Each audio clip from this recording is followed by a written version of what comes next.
Hi, Dr. Ben Newman, coronavirus person. Yeah. Let's answer the next question. It is from Jason. Hello, Jason. So the question is, Dear Dr. Ben, I'm a college music professor. Really cool. All right. Yeah.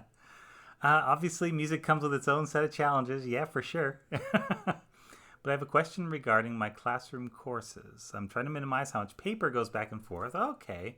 But I do give paper tests and quizzes about once a week. Yeah, should I be careful how I handle these, especially when they come back to me? Yeah, and let's see.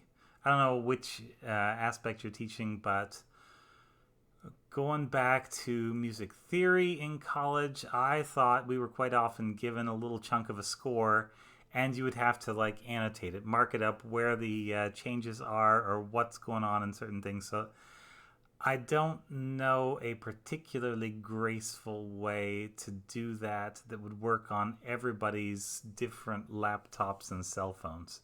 Maybe some kind of PDF annotation thing. I'm sure they exist, but yeah, I'm not sure if there's one that's super easy to use from different platforms. And I'm not sure how easy it is to write with like your finger on a phone. Anyway, that's probably not going to lend itself to detailed work, I would say. So yeah, I get why you're using paper. All right, let's carry on. I got sidetracked there. Let's see. Should I be careful how I handle these, especially when they come back to me? Yeah, interesting. I'm leaning toward no. I think the risk of anything being on paper is small enough that I would say you probably don't need to worry. But let's finish the question because I think it gets to some good suggestions. So, should I let them sit for a couple days before grading them? That would take care of the problem right there. The people who you work for may or may not be okay with that, but yeah, for the most part, usually if you get stuff back within a week, you pin that hero teacher badge right there because you're doing a good job. um, I think that is the simplest solution. Just yeah, set them somewhere and come back and get them. Yeah, let them age like a fine wine. Yeah, for about maybe 3 days, and then you're good. And then let's see, should I only grade them at my desk and then sanitize everything, or can I curl up on my sofa and grade them while watching TV? Tell you what, if you leave them 3 days, I think you can curl up on the sofa with TV. Otherwise, yeah, you may want to do a little hand sanitizer or something like that after grading them. Yeah, I don't think there's a big risk there, and I don't think there's a good way to get that virus into your mouth, even if there is any that survives on the paper. It's just not a virus that transmits very well from the from a surface. It's a pretty fragile thing, and there are some viruses that are great at transferring from surfaces, but not this one particularly. Like a norovirus, those are really good.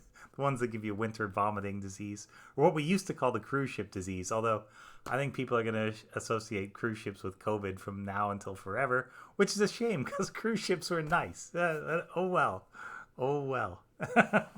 And all right, there's a little PS on the end of this.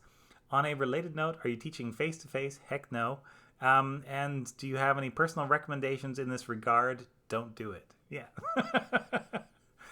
um, Depending where you are, there are some real, I gotta say, like Death Eaters, basically, to use Harry Potter terminology, in some states and some areas that will insist on face to face or bust.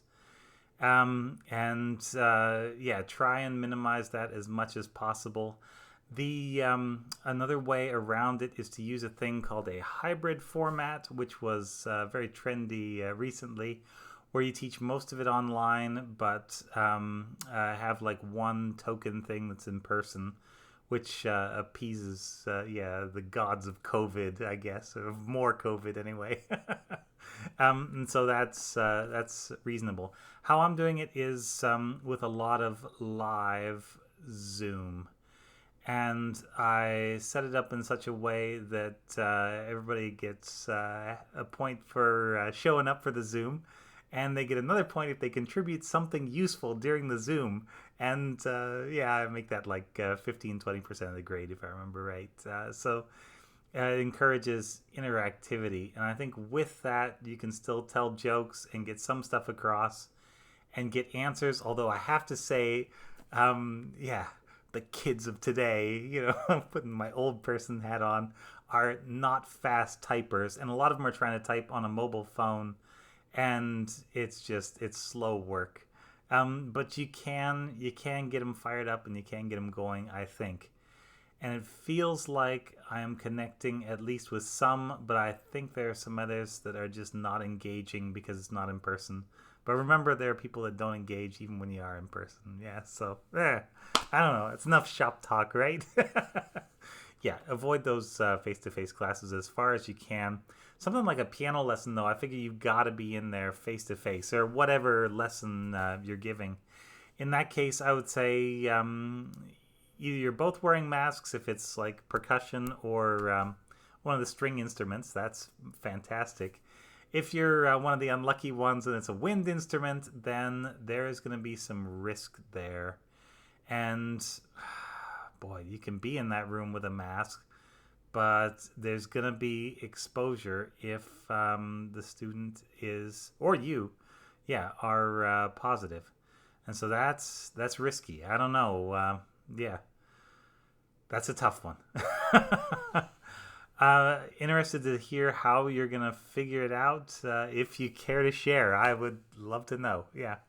Because there are things like in-person labs and independent research projects where we kind of have to be in person.